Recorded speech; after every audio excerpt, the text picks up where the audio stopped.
Esse é o Felicidade dá Trabalho, um podcast onde falamos sobre a busca imperfeita pela felicidade, consciência e histórias reais. Eu sou a Fernanda Schmid. E eu sou a Thaís Requito. Pessoal, que bom ter vocês de volta. Sempre uma alegria muito grande pra gente gravar aqui esses episódios e saber que vocês estão acompanhando. A gente tá agora fazendo uma minissérie sobre os vilões da felicidade.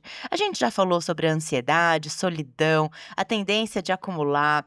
Aliás, comprei tantos livros agora nessa última promoção. Ai, não posso nem falar disso. Tem que voltar e ouvir o episódio pra ver se eu aprendi alguma coisa. Bom, a gente falou também sobre perfeccionismo e queria convidar vocês a voltarem, ouvir os outros episódios aí, desde o início da temporada, pra quem não tá acompanhando, ou então só essa parte sobre esses vilões da felicidade. E hoje, esse é o último episódio dessa minissérie aí sobre os vilões. E a gente vai falar de um que talvez seja mais sutil, mas ao mesmo tempo, talvez o mais presente ainda nas nossas rotinas. E muitas vezes ele se disfarça de virtude, de uma coisa boa, né. Tá, qual o assunto de hoje?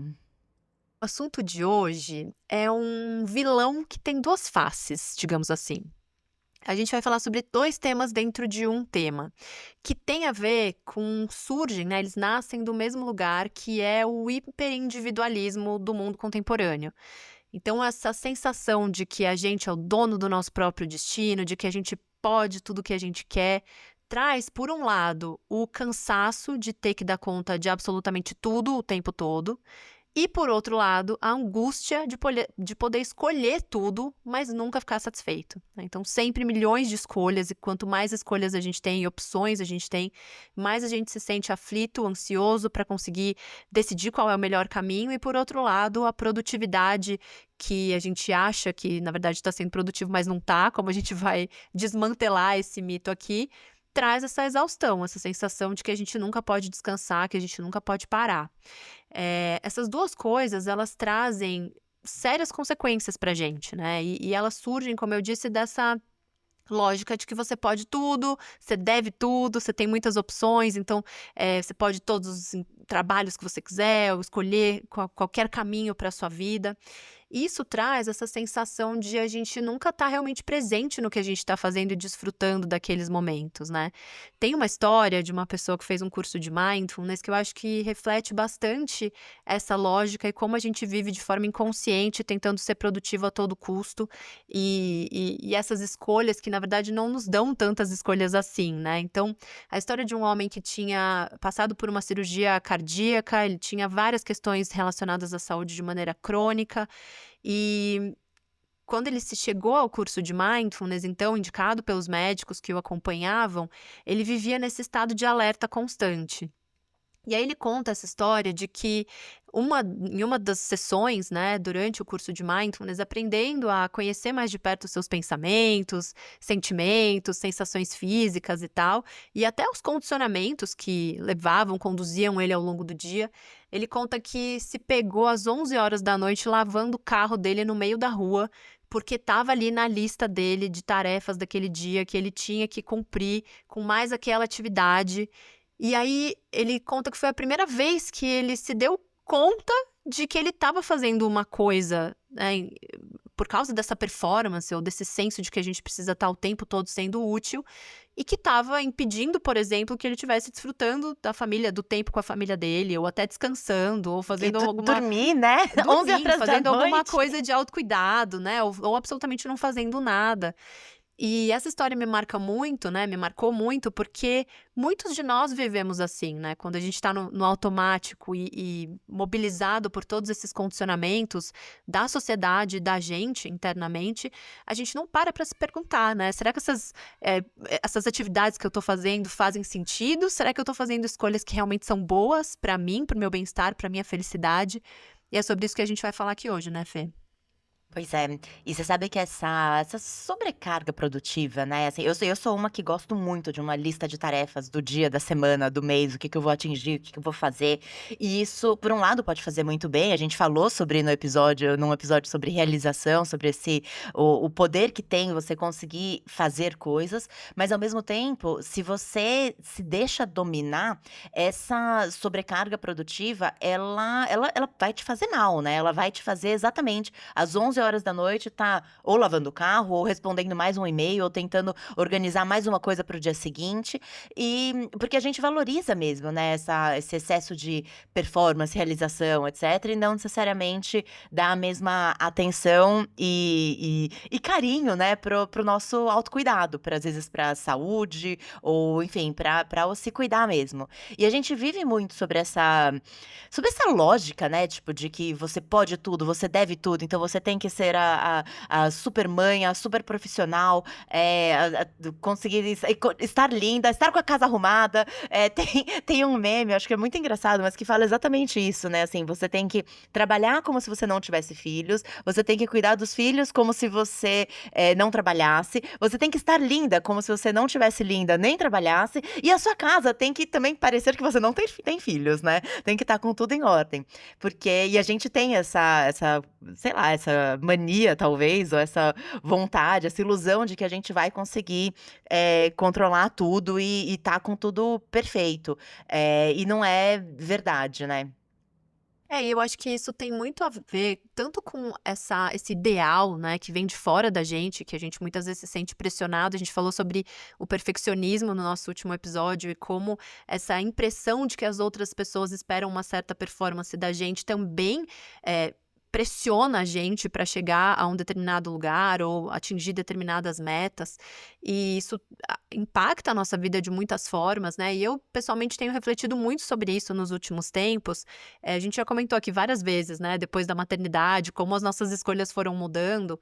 E assim, eu, de fato, né, as 24 horas do dia antigas não se refletem no meu tempo atual. Então, muitas vezes eu me frustro por não ter conseguido ou organizar uma coisa de casa e ficar assim, meio que com a sensação de que às vezes as coisas estão sempre uma bagunça. Mas assim, de forma muito pragmática, né? Ou eu tô trabalhando, ou eu tô com a minha filha, ou eu tô, assim, tomando banho, comendo, dormindo, né? Não é que eu tô com muito tempo de sobra fazendo outras coisas que são, assim, completamente supérfluas. Então, eu tenho chegado nessa conclusão de que eh, me conformar, eu diria, né, apesar de não achar que seja a melhor palavra, mas fazer as pazes com a ideia de que algumas coisas da minha vida não vão estar tão organizadas como eram antes, ou eu não vou conseguir estar todos os eventos que eu gostaria antes, sejam eles pessoais ou profissionais, mas é a gente fazer as pazes com essa ideia de que a vida fica mudando o tempo todo e a gente vai dar conta só de uma quantidade de coisas, né? A gente não vai dar conta de tudo com essa perfeição que a gente espera. E essa cultura da produtividade, né, tem alguém que explica muito bem sobre isso que a gente vive, que é o Zygmunt Bauman, o sociólogo polonês. Algumas pessoas que estão ouvindo a gente provavelmente já ouviram falar desse termo da modernidade líquida, que descreve um pouco desse nosso tempo, né? Então é esse momento em que as coisas não são estáveis, né? Tudo é transitório, as relações, as carreiras, os valores, as identidades, né? Então é como se hoje eu fosse uma pessoa, amanhã eu posso ser outra, e aí hoje eu acredito numa coisa, amanhã outra. E esse excesso de liquidez, né? O que o Bauman chama de liquidez, ele dá essa sensação de que o futuro é incerto, é ameaçador, né? Então se é como se eu estivesse em perigo o tempo todo. E isso, segundo ele, faz com que a gente se pendure, né, ou se confie nessa performance, né. Então é como se eu fizesse mais, me garantisse que eu sou eficiente, então que eu estarei segura, né. Se eu estiver lá fazendo, fazendo, fazendo, fazendo, fazendo, é como se eu preenchesse essa frustração e essa inquietude causada por essa liquidez e por essa impermanência das coisas. Você já se sentiu assim alguma vez, Fê? Ah, eu acho que sim, tá. E assim, eu acho que a gente esse negócio de você ter muitas coisas pra fazer e às vezes tentar fazer mais de uma ao mesmo tempo, que a gente vai falar um pouquinho também sobre o tal do multitasking, que, enfim, quem tenta sabe que no fim você não tá fazendo nenhuma das 2 bem, né. Mas eu acho que a gente tem um pouco esse vício, né, de querer fazer tudo.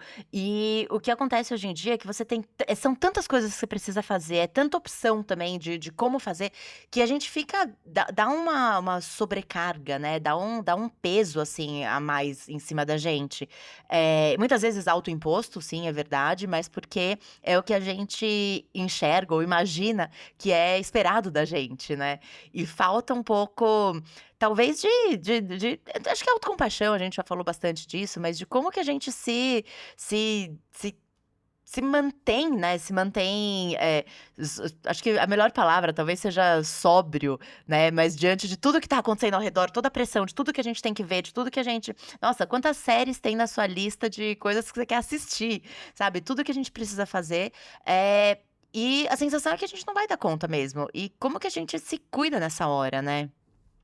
Isso coloca a gente nesse paradoxo, né, então a gente tem autonomia para fazer o que a gente quiser, né, ou pelo menos a gente tem essa impressão e a gente não tem de verdade essa autonomia, mas a gente tem essa sensação de que não importa se eu nasci, pobre, sem nenhum recurso, sem absolutamente nenhum, repertório ou apoio familiar, ou esse suporte emocional, social, não importa, então eu posso conseguir qualquer coisa, né, isso dá a sensação de que a gente talvez não esteja fazendo bastante, né, de que eu não esteja me dedicando o suficiente, então eu tô sempre correndo atrás com essa sensação de culpa mesmo, né, de solidão, de ansiedade, de que se eu fizesse só mais um pouquinho, aí eu ia conseguir, né, porque como a gente já falou também em outros episódios, essa questão da comparação, né, olhar em volta e ver todo mundo que tá performando, que tá progredindo, que tá sendo próspero, ou que tem o corpo sarado, né, ou o rosto mais bonito que o nosso. Então, olhar em volta, enxergar tudo isso, dá a sensação de que eu também posso, né? Se outras pessoas que parecem tão semelhantes a mim conseguiram, eu também vou conseguir. E aí a gente descarta, né, ou desconta esse elemento da sorte, ou de características pessoais que são intransferíveis, né, que são daquela pessoa, o apoio que talvez ela tenha tido da família que você não teve. Numa família estruturada, enfim. A questão é essa sensação de que, seja no emprego, seja no amor, seja na vida pessoal, só depende da minha própria dedicação. E aí a gente fica preso nessa produtividade infinita, né? Ou nesse senso de que a gente tem que performar, com a impressão de que a gente é livre, portanto a gente escolhe performar, quando na verdade a gente está preso como se fosse ali na rodinha do rato, né? Só correndo atrás de mais e mais coisas que são às quais a gente é exposto, e aí elas parecem ser muito agradáveis ou belas, ou que vão preencher a nossa vida de significado, quando a gente já falou muitas vezes aqui, esse não é o caminho mais seguro para a felicidade e para o bem-estar, né. É isso, eu acho que a gente se põe, né, nesse ciclo de performance constante, de você precisa fazer tudo, etcétera. E é claro que dá pra entender que isso, muitos dos livros de autoajuda e coaches, etcétera, a intenção pode até ser boa, né, que às vezes falta só pra pessoa um pouco de autoconfiança pra garantir que ela vai conseguir chegar nos objetivos dela. Mas o outro lado dessa moeda é esse, que você começa a falar assim: "Nossa, mas então tudo é possível, eu consigo tudo". Aí você começa a se colocar uma pressão gigante, essa ideia de que qualquer tempo livre é tempo perdido, você não se deixa ter 1 minuto de tempo livre, você é ultra produtivo, faz 1000 coisas ao mesmo tempo, e acaba não conseguindo fazer nada muito bem. Essa ideia de multitasking, principalmente, né, na hora que você quer tentar fazer tudo, e obviamente não dá tempo de fazer tudo, o que que você faz? Você tenta fazer mais de uma coisa ao mesmo tempo. E ela é uma grande ilusão, são pouquíssimas as coisas que você realmente consegue fazer ao mesmo tempo. Um ótimo exemplo disso é, assim, quando você tá aprendendo a dirigir, lembra quando você tinha lá 18 anos, tal, estava aprendendo a dirigir? Nossa, você não conseguia nem ligar a música no carro, né. Depois de um tempo em que você já domina a tarefa, você pode conseguir já ligar a música, conversar, tal, mas mesmo assim, na hora que você vai manobrar, fazer uma baliza, ou se tem qualquer risco, assim, no ambiente, você precisa de mais atenção, a primeira coisa que você faz é diminuir o volume do rádio, por exemplo, entendeu? Ou pedir para as crianças ficarem em silêncio no carro. Por quê? Porque a gente não consegue fazer mais de uma coisa ao mesmo tempo. E quando a gente tenta fazer isso na nossa vida do dia a dia, o que que acaba acontecendo? Você tá numa reunião, às vezes por vídeo com outra pessoa, mas você tá ali de olho no seu celular, respondendo uma mensagem ou lendo seus e-mails enquanto a reunião tá acontecendo, vem alguém e faz uma pergunta: "Então, Thaís, o que você acha?" E aí você tipo: "Ah, o que era mesmo? Não, ai, não, meu som fo". Gente, na boa, a gente sabe que você estava fazendo outra coisa e que você não estava prestando atenção. Isso, mas por quê? Porque a gente tenta fazer um monte de coisa ao mesmo tempo, mas é uma ilusão. A gente não vai conseguir fazer tudo e a gente não vai conseguir ter controle de tudo, né. E o multitasking, ele é essa grande ilusão, porque fazer 2, 3, 4 coisas ao mesmo tempo dá a sensação de que a gente tá fazendo mais coisas, né. Se eu tô numa reunião, tô mandando um e-mail, respondendo mensagem no WhatsApp, enquanto, sei lá, eu faço comida, pode dar a sensação de que eu tô fazendo 4 coisas. Mas a verdade é que o nosso cérebro, ele não presta atenção de forma igual em todas as atividades simultaneamente. A gente é muito bom em mudar de uma tarefa para outra, né, então é como se o nosso cérebro pulasse de uma atividade para outra muito rápido e a gente tivesse a sensação de continuidade. Então parece que eu tô fazendo tudo ao mesmo tempo, mas na verdade eu tô pulando de uma atividade para outra e perdendo muito mais do que ganhando. Então o que a gente sabe em termos de evidências a respeito do multitarefa, né, ou do multitasking, é que quando você faz mais de uma coisa por vez ou tem a sensação de que você está fazendo mais de uma coisa por vez, você está, na verdade, demorando bem mais tempo para concluir essas tarefas do que se você estivesse fazendo uma por vez. Então, digamos que eu estou montando uma apresentação e um relatório ao mesmo tempo enquanto eu respondo e-mails. Eu não vou conseguir terminar essas 3 atividades na mesma velocidade que se eu estivesse fazendo uma delas por vez, me dedicando completamente a cada uma. Então, eu demoro mais tempo, eu perco em qualidade. Quantas vezes a gente já ficou ali fazendo uma coisa nesse nível de atenção, né, enquanto eu estou numa reunião e estou fazendo um relatório, e aí depois a gente vai perceber que, na verdade, aquele relatório ficou cheio de erros ou inconsistências ou a formatação, enfim, a gente vai ter que refazer e gastar mais tempo ainda para depois melhorar a qualidade de alguma coisa que não ficou tão bem feita. E por último, e não menos importante, a gente se sente mais estressado, né? Então, não à toa a gente chega no final do dia com aquela sensação de que a gente não conseguiu fazer nem metade das coisas que a gente se propôs a fazer ou que a gente achava que ia conseguir fazer naquele dia, né? Com essa sensação de ansiedade de nunca conseguir concluir as tarefas. Então, repetindo, né? A gente gasta mais tempo, a gente perde em qualidade e a gente se sente muito mais estressado quando a gente está tentando fazer várias coisas ao mesmo tempo, porque, na verdade, a gente simplesmente não está fazendo várias coisas ao mesmo tempo, né? Um mito que a gente precisa desfazer. E você sabe que tem um nome engraçado pra isso em inglês, ou bonitinho, né, que é o task switching, né, que é exatamente esse alternar entre tarefas. Então você tá, presta atenção na reunião, escreve um e-mail, presta atenção na reunião, tá fazendo a sua apresentação. E o cérebro tá lá só, tipo, alternando, né, switching de uma tarefa pra outra.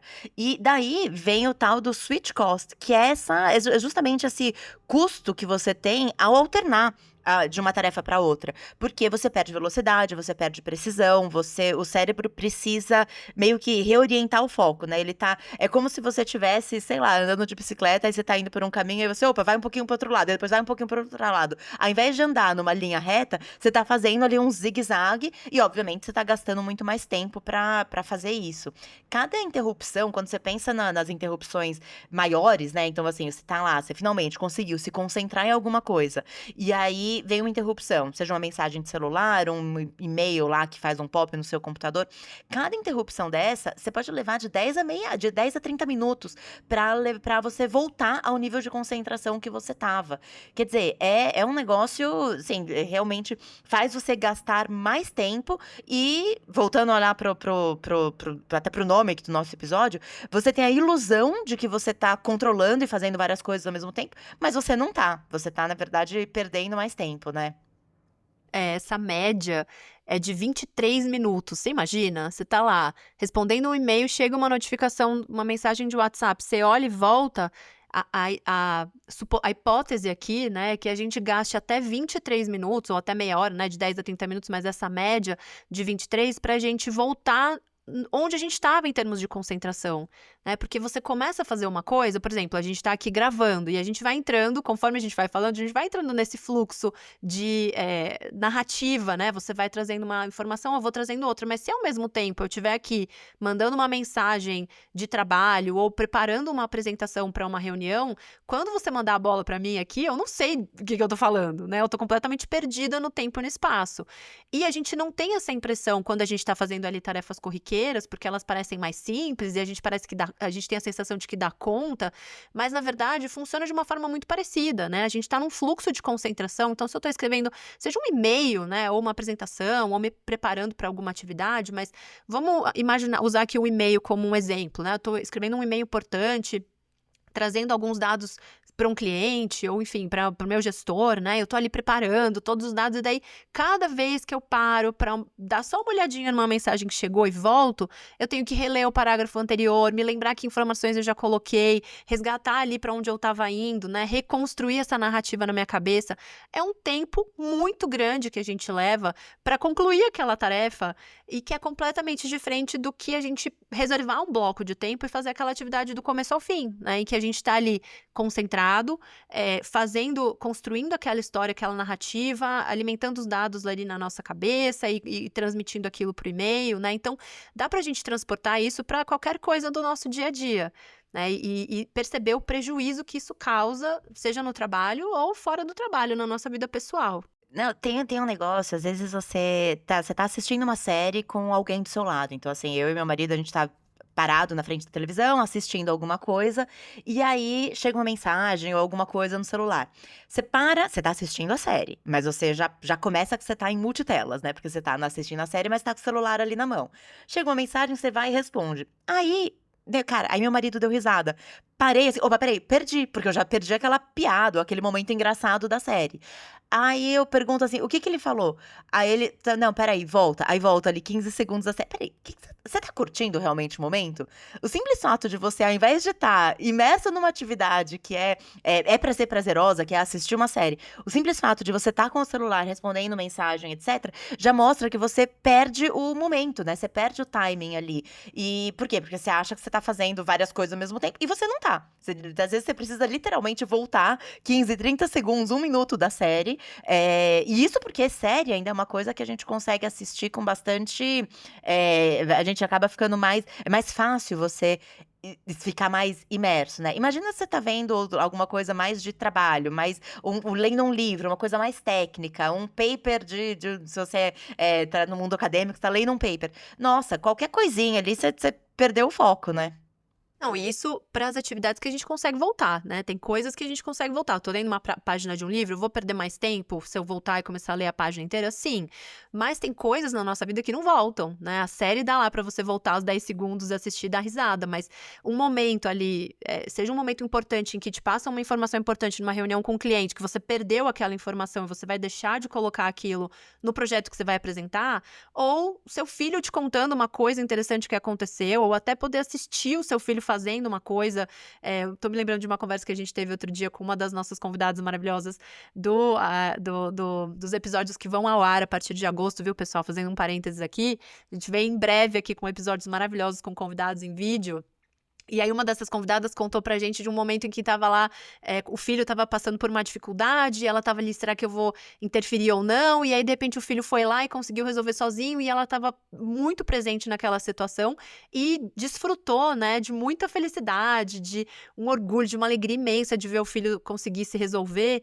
E aí esse é o tipo de situação que não volta, né, e se ela estivesse lá no telefone ou sei lá, olhando para o lado, como fala, fazendo alguma coisa distraída, não dá para voltar atrás e falar: "Ai não, espera aí, deixa eu ver aqui os detalhes", né. Então, esse pula-pula de atividade que a gente vai se acostumando a fazer, e as redes sociais são grandes vilãs nesse sentido, né, porque a gente tem cada vez mais exposição a vídeos curtos, cheios de estímulo, muito rápidos, com frases que são cortadas, um monte de frases pulando na sua frente, né, palavras e coisas que acontecem, emojis e tal.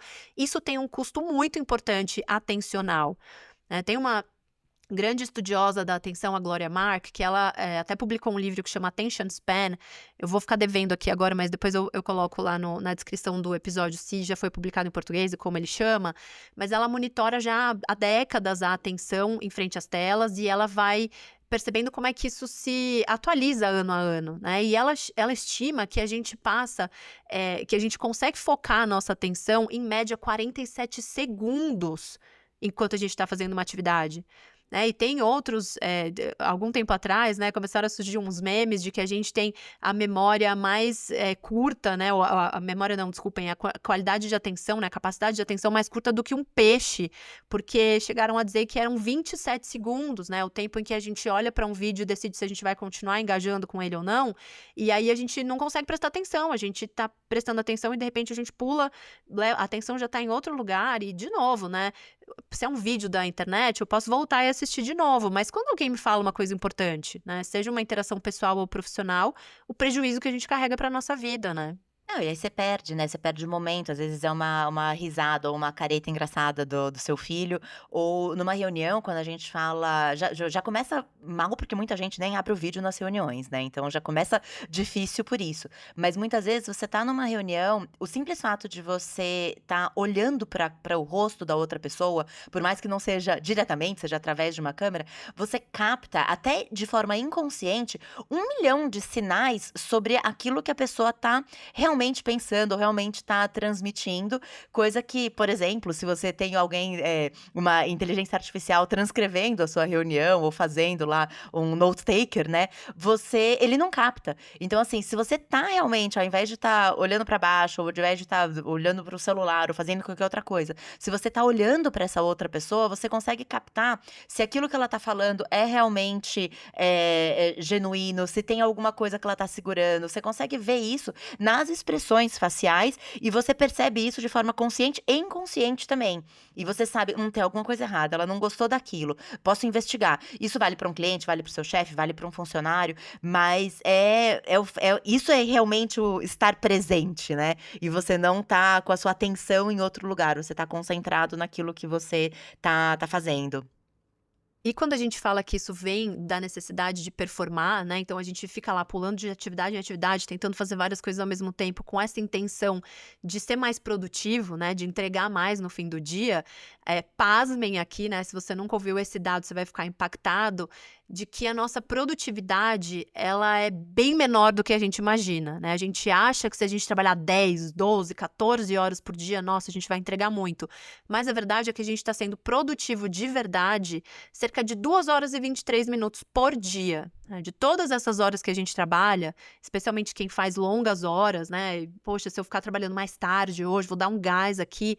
A verdade é que grande parte do nosso dia, o Cal Newport, que é um autor que eu gosto muito, ele até tem um livro publicado chamado Trabalho Focado, em que ele traz várias dicas para a gente não viver aí perdido nesse multitarefas, né, fazer uma coisa por vez. Ele fala que nós somos quase como roteadores humanos, né, a gente passa a maior parte do nosso dia disparando e-mail e mensagem de um lado para o outro. E que isso não necessariamente significa ser produtivo, né, encher a minha agenda de horas de e-mail recebido e respondido, não significa que eu trabalhei em direção às minhas metas pessoais e profissionais, né. Talvez eu esteja ali só gastando o meu tempo, minha energia, minha vitalidade, e não esteja chegando mais perto de alguma coisa que eu realmente queira alcançar. Né, então é super importante a gente se dar conta de que esse desejo de ser produtivo e engajar em várias atividades ao mesmo tempo está deixando a gente cada vez mais distante de ser produtivo de verdade, né. E tem mais uma coisa, tá, que também acho que afasta a gente da produtividade e acaba deixando a gente mais cansado, além desse excesso de tarefas, que é o excesso de possibilidades, né, da gente nunca saber se a gente tá se assim, da gente ter muita opção, muita escolha e acabar não conseguindo escolher bem, e a gente acaba desperdiçando, né, essa liberdade que a gente tem, essa possibilidade de ter muitas escolhas, porque a gente fica num momento de a gente chama de fadiga decisória, né, mas de você parar e falar assim: "Nossa, eu tenho que fazer isso e aquilo", e não consegue nem decidir o que fazer. E é um excesso de escolha que a gente tem hoje em dia pra tudo na vida, né, você não pode ser pra o que você vai pedir de noite por aplicativo pra jantar, pode ser o que você vai assistir na televisão, pode ser qual a tarefa que você vai fazer primeiro, pode ser da onde você vai trabalhar, será que eu vou para o escritório hoje? Será que eu trabalho de casa? Tudo a gente tem opção e não necessariamente esse excesso de opção ele é bom pra gente, né. É, porque, como a gente falou lá no começo, né, esse vilão de 2 caras, assim, né, como se fosse uma moeda com os 2 lados e tudo tem a ver com essa necessidade de controlar e da sensação de que eu vou conseguir mais, eu vou ter mais segurança, vou ter mais estabilidade se eu ficar envolvido, tanto com essa produtividade excessiva, quanto, fazendo as escolhas certas e a gente se sente cada vez menos conectado com a vida e cada vez com menos sentido, né. Então ter escolhas demais não necessariamente faz com que a gente se sinta melhor, né. Então, antigamente, né, eu vira e mexe fico falando antigamente aqui, não porque eu sou saudosista e queria que as coisas voltassem a ser como eram no passado, mas só pra gente se lembrar, porque às vezes a gente se habitua de forma tão rápido à realidade atual e a gente esquece que não muito tempo atrás era diferente e isso gerava menos sobrecarga. Eu acho importante a gente fazer essas conexões pra gente se dar conta de que não é à toa que a gente se sente tão cansado e tão exausto, né. Então, exemplos super bobos aqui, tá, mas assim, quem gosta de fazer a unha, quando eu era mais nova, não muito tempo atrás, tinha um esmalte vermelho, um rosa, um branco, um cintilante, sei lá, tinha uma meia dúzia ali, você até sabia o nome do esmalte lá que você usava, da cor que você mais gostava.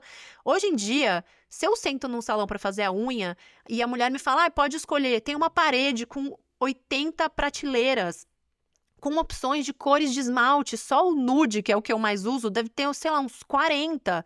Então assim, por que que eu preciso escolher entre tantas opções, né? Se a gente for pensar de forma prática, não vai fazer tanta diferença assim. E eu entendo que para algumas pessoas, né, é uma forma de expressão muito forte, mas eu tô querendo mais trazer aqui o ponto dessa exaustão de que cada coisa que você vai fazer na sua vida, até as mais simples, e que antigamente se você passasse um esmalte branco ou vermelho, né, era isso que fazia a diferença, mas não era um branco, um pouquinho mais transparente, ou um branco um pouquinho mais escuro, ou menos opaco, ou mais opaco.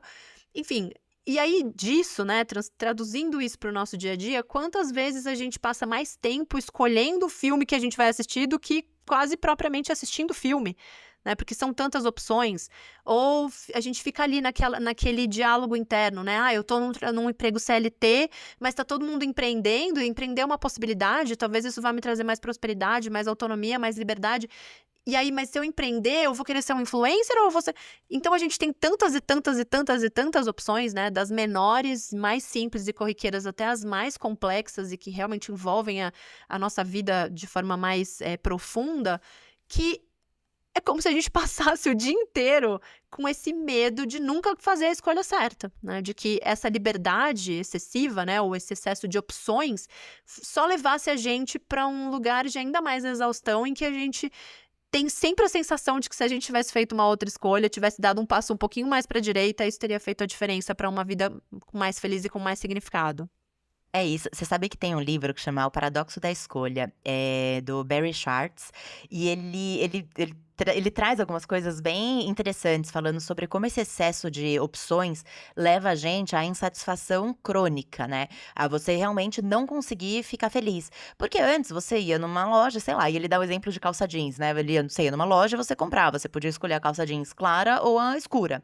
Agora você pode escolher com o cos alto, com o cos baixo, com a boca aberta, com a boca fechada, não sei o quê. É tanta opção que você não consegue escolher, porque qualquer uma que você escolher, vai dar aquela sensação de que: "Nossa, mas e se eu tivesse escolhido aquela outra? Será que não teria sido uma escolha melhor?". E isso vale pra tudo, vale pra série que você tá assistindo, porque você não tá assistindo aquela outra ou aquele filme, vale pra relacionamentos, né. Você entra num aplicativo e você tem, tipo, 1 trilhão de opções ali na palma da sua mão, e aí você começa a sair com uma pessoa e de repente você fala assim: "Nossa, mas olha todas as outras que estão ali que eu não tô saindo com elas". E vale pra tudo, assim, acho que é difícil, tendo tanta opção, você parar e se comprometer com alguma coisa, com alguma pessoa, com um emprego, com o que quer que seja, que realmente, vai trazer depois, né, significado para sua vida, vai trazer propósito para sua vida. Porque é muita opção, quanto mais opção, mais expectativa você tem "Bom, já que eu demorei tanto para escolher, já que eu tinha tanta opção, eu tenho mais expectativa de que eu vou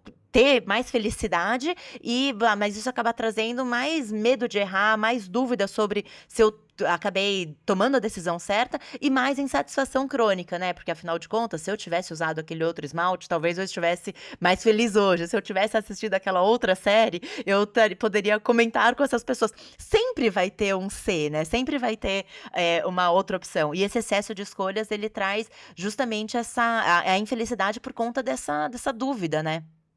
E esse peso mental, né, que assim, drena a nossa energia emocional, né, a gente fica, sempre com essa sensação de exaustão e com essa sensação de que a gente foi um fracasso e que foi culpa nossa, né, voltando lá para o começo de novo, e com essa ideia de que a culpa foi minha, eu escolhi errado. Quando, na verdade, a gente não tinha tantas opções assim, né? A gente tem a impressão de que, não dos esmaltes, né? Mas assim, na vida, quando a gente tá falando de decisões maiores, a gente tem a impressão que a gente poderia ter escolhido entre morar no lugar X ou Y. Mas às vezes não é, de fato, uma escolha que a gente poderia ter feito ali naquele momento, né? A gente fez a escolha com base nas informações que a gente tinha ali à disposição, mas fato é que a gente vive no modo FOMO, né? Que é o Fear of Missing Out, né? O medo de perder alguma coisa. Né, uma nova nomenclatura, uma expressão que surgiu aí nos últimos anos, trazendo essa ideia de que se eu não tô ali o tempo todo conectado numa rede social, por exemplo, especialmente para jovens, né, que muitos nem conseguem dormir à noite, ficam com o celular ali do lado, ficam acordando durante a noite para acompanhar as mensagens, isso se torna crônico e um adoecimento e coisas graves, né, vem como decorrência disso, mas essa sensação de que tem tanta coisa acontecendo que se eu não tiver ali, né, up to date, né, atualizado com tudo, né, então essa semana passada aqui, se você tá ouvindo mais ou menos aqui no final de julho esse episódio, que é quando ele vai ao ar, semana passada surgiu essa notícia lá, né, do CEO de uma empresa, surgiu a notícia não, né, foi um vídeo que rodou todas as redes sociais, do CEO aparentemente tendo um caso com uma pessoa do RH, né, a Chief Head of People, não sei bem qual era o cargo dela, mas era como se fosse a diretora de RH, os dois abraçadinhos, assim, num show do Coldplay, e aí, de repente, eles foram parar na Kiss Cam lá, né, a câmera que fica pegando registros de casais para essas pessoas se beijarem, e todo mundo fica super emocionado lá durante o show, e, de repente, eles se esconderam ali de uma forma super dramática, assim, né, até quase parecer um teatro. Ela E vira de costas, ele ela se vira de costas, ele abaixa. abaixa. E aí, gente, dali em diante, foi meme atrás de meme, né? Você poderia passar o seu dia inteiro, da semana inteira, vendo todos esses memes e se atualizando, quem era quem, se ele, enfim, saiu da empresa ou não, se ele foi suspenso, o que aconteceu. E aí, nos grupos, né, de WhatsApp, dos mais de brincadeira até os mais sérios de business e negócio, tava todo mundo falando sobre isso a partir de diferentes perspectivas. E aí, se você não tá acompanhando, ou se você nem ouviu falar dessa história, você pode ter a sensação, nossa, eu tô aqui super por fora, deixa eu me atualizar. Então, mais uma coisa que a gente tem que conhecer, quem é o cara, de que empresa ele era, o que essa empresa faz, né? Mais um assunto. E eu tô trazendo isso aqui, né, como uma coisa que é completamente relevante pra gente no nosso dia a dia, né? Que mudança vai fazer na minha vida, Thaís? Eu nem sei quem eles são, mas a gente acaba, de alguma forma, se preenchendo dessas informações, né, e com a sensação de que se eu não tô sabendo dos últimos assuntos, eu tô devendo, né, então não à toa a gente se sente sobrecarregado por um lado e exausto por outro, né, porque a gente fica ali constantemente tendo que ficar online, se atualizando de todas as notícias, até aquelas que são completamente irrelevantes para as nossas vidas.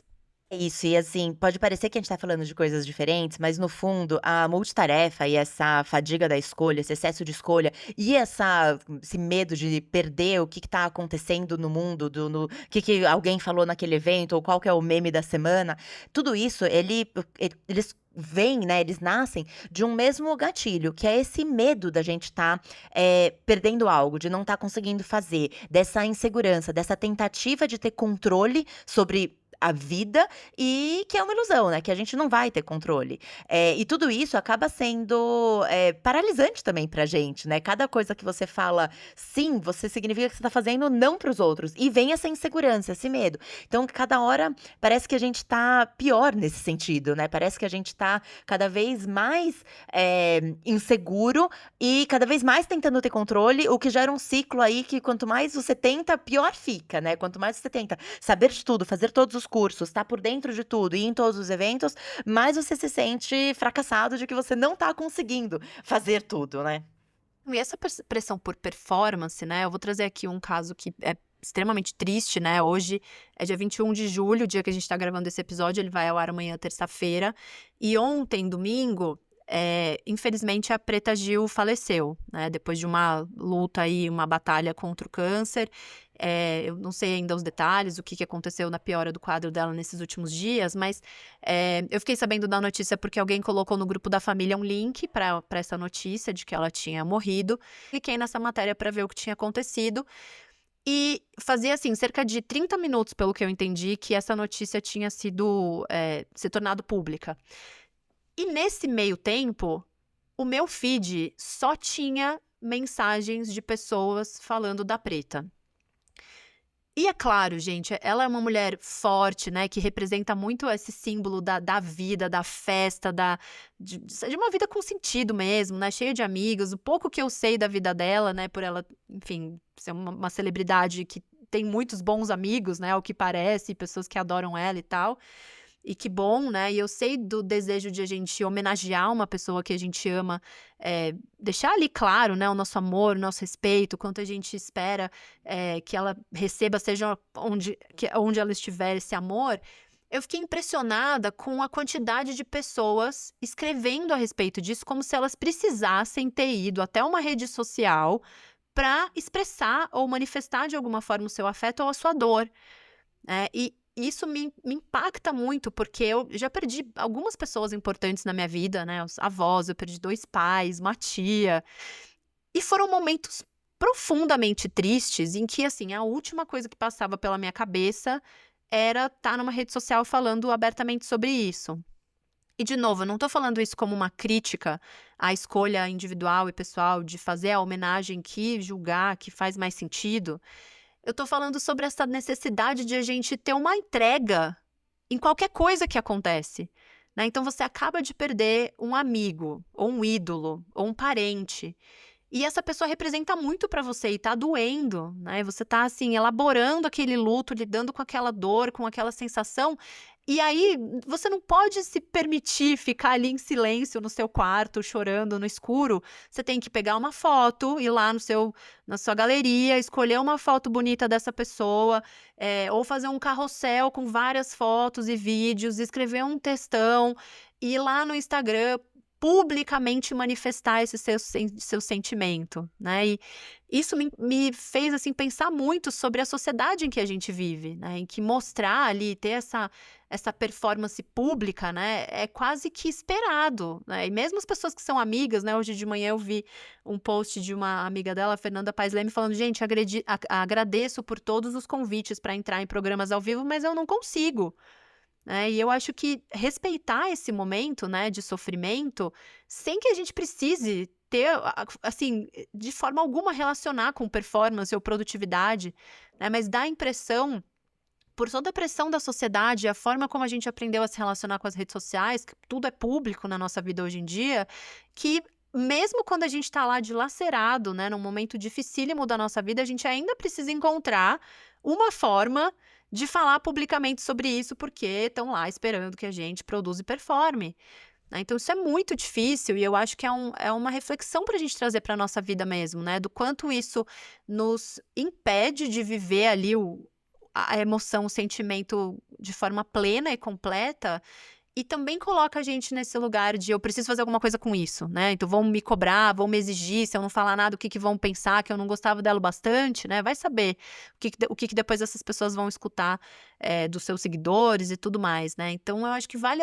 essa reflexão do quanto essa liberdade de a gente se posicionar ou não, nos leva a achar que a gente precisa sempre fazer alguma coisa a respeito disso, e como a gente precisa se manter sempre produtivo, e isso é uma grande ilusão, né, a gente não precisa.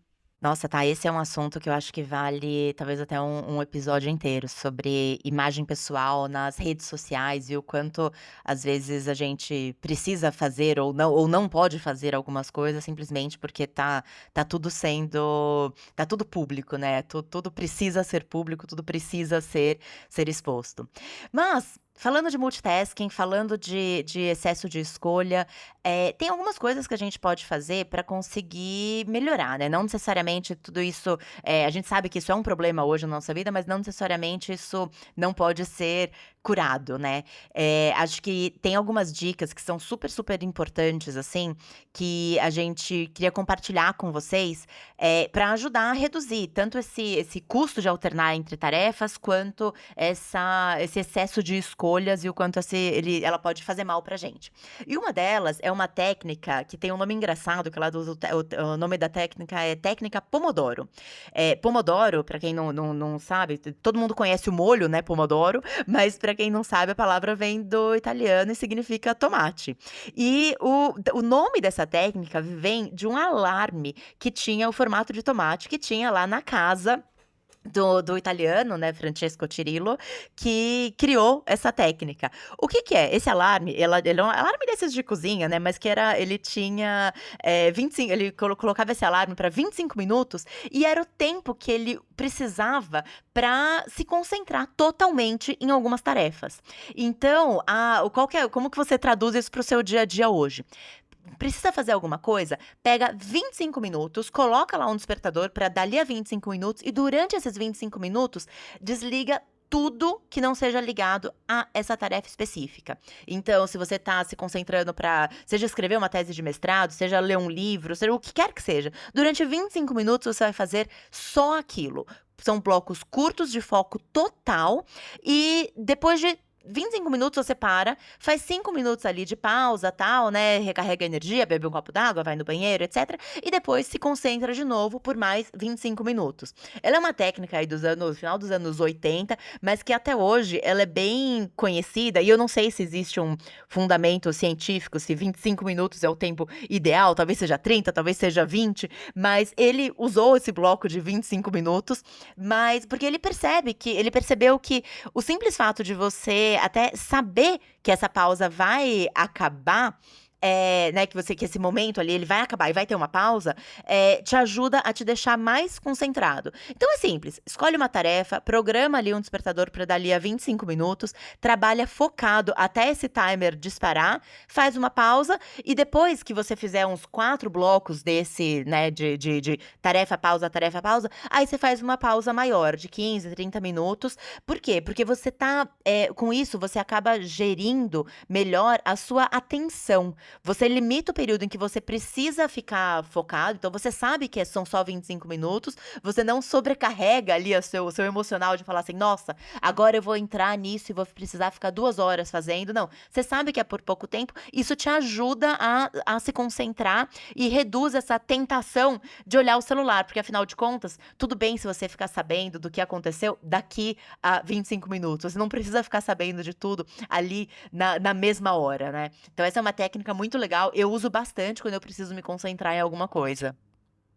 Não tem um consenso científico, assim, no sentido de quanto tempo a gente deve fazer isso, porque autores diferentes vão propor metodologias diferentes, né. Tem uma outra metodologia também recente que é não mais que e não menos que, né, o tempo de que você vai se dedicar a uma tarefa. Então, não menos que 40 minutos, por exemplo, não mais que 1 hora.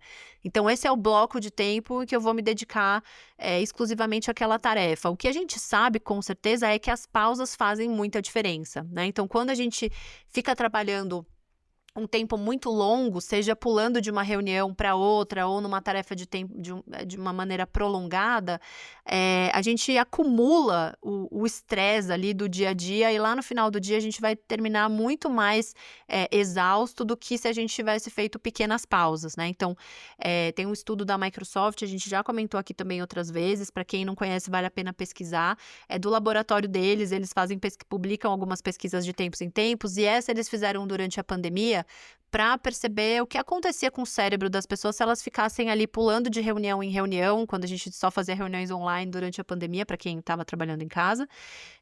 E aí o que eles perceberam foi que as pessoas que faziam pausas curtas, né, de às vezes 5 minutos ou às vezes até menos que isso, mas pausas reais, tá, não aquela pausa de: "Ah, vou sair da tela do computador e vou mexer na tela do celular e ficar aqui nas redes sociais". É uma pausa mesmo em que você vai evitar qualquer estímulo cognitivo, né, assim, você não vai tentar, receber mais estímulo, você vai levantar, se alongar, beber uma água, respirar profundamente algumas vezes. E como essas pausas fazem com que no final do dia, né, como se a gente reiniciasse o nosso cérebro a cada uma dessas pausas, e a gente chegasse no final do dia com muito mais vigor, né, mais energia, mais, leveza, mais bem-estar, e isso também facilita esse foco, essa atenção que a gente está falando, né. Então se a gente está buscando produtividade, a gente precisa trabalhar em blocos de tempo em que a gente realmente esteja presente naquela atividade que a gente está fazendo, e não que a gente fique pulando de uma para outra sem que a gente esteja prestando atenção em absolutamente nenhuma delas. E tem uma coisa que eu acho legal, tá, que é o conceito do ócio criativo, né, que ele vem do foi um sociólogo que inventou, que é o Domenico De Masi, e esse é um tempo em que você não está necessariamente, fazendo uma tarefa específica, né. Você é uma hora em que você pode estar descansando, caminhando, conversando, etcétera, e é um momento em que as ideias meio que surgem. Sabe aquela ideia do até eu acho que todo mundo conhece a tal da história do eureka, né, que você ali na banheira, o cara vai tipo, pum, tem uma ideia, e descobre como que, né, tipo, tem um insight sobre como fazer como na época era para pesar uma coisa, como descobrir o volume de um recipiente, mas é essa ideia que é justamente de quando você não tá concentrado pensando numa coisa, quando as ideias mais surgem, onde você consegue ser mais, criativo. Então e muitas vezes esse é um espaço que quando a gente fala de assim, das empresas, do trabalho, do dia a dia, a gente não oferece, né. A gente não tem um espaço em que a pessoa consegue não estar fazendo uma atividade. A gente tá sempre, assim, ou tá numa reunião, ou tá escrevendo alguma coisa, ou tá sempre entre uma atividade e outra, e não se dá esse espaço de ócio que é super importante para que as pessoas tenham, né, ideias, tenham insights, tenham, enfim, consigam surgir, consigam, nascer novas ideias, né. E aqui eu acho importante fazer um ponto, né, porque quando a gente ouve falar sobre ócio criativo, parece que até o nosso tempo de ócio é um tempo que se torna produtivo, porque eu estou tentando ser criativo e chegar em algum lugar. Não é isso, né, não é disso que se trata, e sim desse espaço para a gente ter essa regeneração mental e emocional, né, um espaço livre de estímulos e dessa pressão por produtividade, que é fundamental para a criatividade acontecer e para a felicidade de forma sustentável, como a gente vem falando aqui. Mas não é: "Ah, então agora eu vou fazer esse momento de ócio, porque agora eu quero ter uma ideia brilhante, então eu vou dar uma volta no parque para ter uma ideia". A gente quer dizer que quando você está lá no seu momento de pausa e no momento de ócio, esses momentos eureka podem acontecer, né, quando não tem essa pressão excessiva por: "Ai, preciso chegar num determinado resultado". Mas, por favor, não vamos transformar até os nossos momentos de tédio em momentos de ócio, em momentos de produtividade. Tem um amigo nosso muito querido, Thiago Torrão, se estiver ouvindo a gente, vou dar aqui o crédito para você, mas ele falava sobre o ócio produtivo. E o ócio produtivo para ele, que eu adorei quando ele contou isso a primeira vez, era o momento de lavar roupa, o laundry, né, na hora de você colocar realmente as roupas na máquina, e tal, porque era uma hora que você podia não fazer nada e mesmo assim tinha alguma coisa acontecendo, que era as roupas estavam ficando limpas. E eu adorei essa ideia do ócio produtivo, porque é justamente isso, é quando você não precisa não se necessariamente se colocar uma obrigação de fazer alguma coisa, mas tem alguma coisa acontecendo, olha que coisa incrível. E ele falava isso, ele comentava, né, tipo: "Ah, vou colocar a roupa pra lavar, porque aí eu posso não fazer nada e mesmo assim eu estou atingindo algum objetivo". É, muito bom. Eu acho legal a gente ter essa ideia, né, de ressignificar, digamos, né, esse senso de que o lazer ou o descanso ou até o ócio, de que eles não têm um lugar, assim, de tanta importância, assim, na nossa vida, né, como se eles fossem coisas, assim, mais de uma segunda, terceira categoria, enquanto o trabalho, né, ou a produtividade, ou estar envolvido em uma tarefa, isso sim é uma coisa que tem o seu valor. Porque, na verdade, esses momentos de lazer sem culpa, né, os momentos de descanso real, né, são eles que recarregam a gente até para a gente conseguir dar conta de todas as outras coisas que a gente quer produzir e entregar, né. Então a gente precisa sair desse entendimento de que, lazer ou descanso ou ócio vem só quando a gente já terminou todas as 7 milhões de atividades que a gente tem no dia. A gente pode se permitir não fazer uma coisa tão perfeitamente bem feita naquele momento, né, fazer um post a menos na rede social para você conseguir ter 5 minutos ali de respiro, né, de se alongar, de tomar um banho tranquilo. Isso é importante para a gente se manter feliz e com bem-estar de longo prazo. É isso, nem tudo precisa ser perfeito, né, às vezes o bom o bastante é suficiente e talvez seja um caminho mais leve e talvez a gente até consiga entregar mais, né, no fim do dia o resultado seja até melhor ou pelo menos melhor no sentido de deixar a gente mais feliz. Acho que é importante a gente ter essa noção também de que o sucesso não necessariamente é aquilo que estão pressionando a gente lá fora para ter, mas talvez sucesso seja justamente a gente viver uma vida mais feliz. E é engraçado que quando a gente ouve todas as participações de ouvinte aqui nos episódios, a maioria dos momentos, ou quase todos os momentos de felicidade que vem de graça, não tem muito a ver com produtividade, com entregar, com, o sucesso do post que eu fiz ou quantos likes eu tive, ou não, a felicidade vem de graça, geralmente são, né, nas coisas mais leves, é mais nos relacionamentos, é muito com família, muito com filhos, então acho que fica aí um convite de reflexão também, né, tá.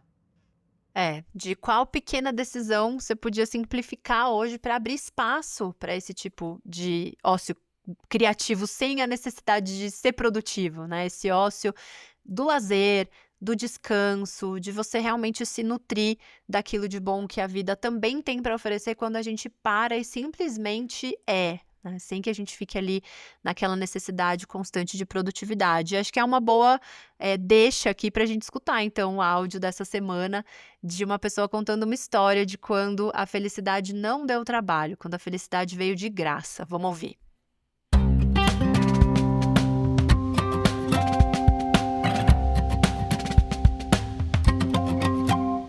Oi, gente, tudo bem? Aqui quem fala é a Vanessa. Prazer em estar aqui nesse podcast, feito por duas mulheres inspiradoras. Vou contar um pouco sobre quando a felicidade não me dá trabalho, como mulher, mãe, profissional. A felicidade não me dá trabalho quando eu tenho um momento de relaxamento junto com a minha família.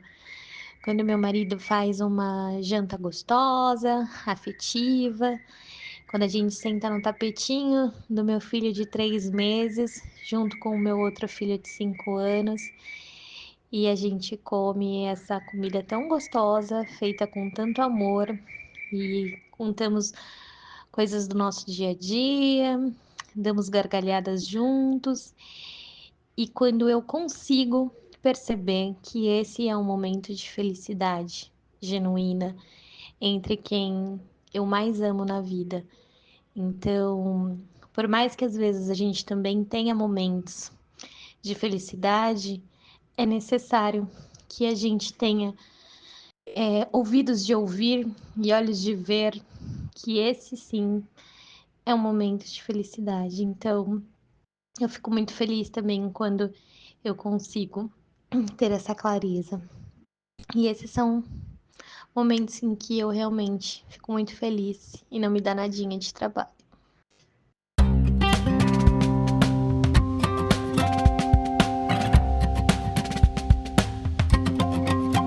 Ai, Fê, é sempre uma delícia, né, escutar esses áudios, porque eles também lembram a gente que toda essa conversa aqui mais densa e cheia de trabalheira que a gente fala, no fim das contas vale a pena, porque é lá naquele momento que a gente não tá interessado, né, que a gente tá descuidado, que a felicidade muitas vezes, se apresenta de forma mais, assim, viva e plena pra gente desfrutar. É. Gente, é isso, essa ilusão de controle que a gente conversou tanto hoje, né, nesse episódio, ela eu acho que ela é mais traiçoeira, porque ela parece inofensiva, né, a gente fica querendo, dar conta de tudo, mas no fim o preço é super alto, é esgotamento, é ansiedade, é a sensação de que nunca a gente tá sendo suficiente, e principalmente é a gente perder, eh, curtir, né, e aproveitar esses momentos como esse que a gente acabou de ouvir aqui da nossa ouvinte. Então, acho que é isso. Talvez a verdadeira liberdade de escolha, né, seja a gente poder escolher menos, desacelerar, fazer menos e entender que a felicidade ela não tá no controle, mas sim na presença. É isso. A produtividade tóxica, ela diz: "Se eu organizar bem a minha agenda, eu vou dar conta de tudo", mas na verdade ela faz com que a gente viva nesse estado de urgência sempre, com foco na próxima coisa da nossa lista, enquanto essa liberdade, bem entre aspas, né, que a gente tem a sensação de escolha e tal, excessiva também diz: "Se eu escolher certo, minha vida vai ser perfeita", enquanto na verdade impede esse engajamento real, né, verdadeiro com o presente, porque a gente está sempre calculando se podia ter feito algo melhor. E as duas, né, vêm dessa crença equivocada de que a gente pode controlar todos os resultados e se a gente fizer tudo certo, a gente vai ser feliz, mas elas acabam levando a gente para frustração, para exaustão, porque a realidade não corresponde a todas essas ideias, né, e aí a gente vai vivendo uma vida superficial, em que essa absorção, né, essa imersão no que a gente está fazendo não acontece, nem o flow, nem o descanso, que são partes fundamentais de uma vida feliz e com significado. Espero que vocês tenham conseguido refletir a respeito de em que momentos da vida essas, 2 faces aqui da mesma moeda, desse vilão do controle, como é que isso se apresenta na sua vida e se tem alguma coisa que você pode fazer ou escolher hoje para se relacionar de forma diferente com tudo isso e criar para você uma vida com mais significado, mais felicidade, mais leveza. Se esse episódio fez sentido para você, lembra de compartilhar com outras pessoas para que mais gente possa se beneficiar desse conteúdo. Deixa os seus comentários, a gente sempre lê, sempre responde, a gente adora saber o que é que vocês estão achando do conteúdo aqui. Já deixo o convite para quem não nos segue lá no Instagram, seguir Felicidade dá Trabalho e seguir também a gente no YouTube, porque por enquanto só tem áudio lá, mas em breve vocês vão receber um conteúdo maravilhoso com convidados especiais, conteúdo em vídeo que vocês também têm pedido bastante. Então, já sigam a gente lá no YouTube, Felicidade dá Trabalho, ativem as notificações ali para vocês receberem alertas quando conteúdos novos forem publicados. E lá vamos nós, né, Fê, mais uma semana trabalhar pela nossa felicidade, pela felicidade de vocês que estão ouvindo a gente aí também. Tchau, tchau, pessoal. Obrigada por acompanharem a gente. Até o próximo episódio.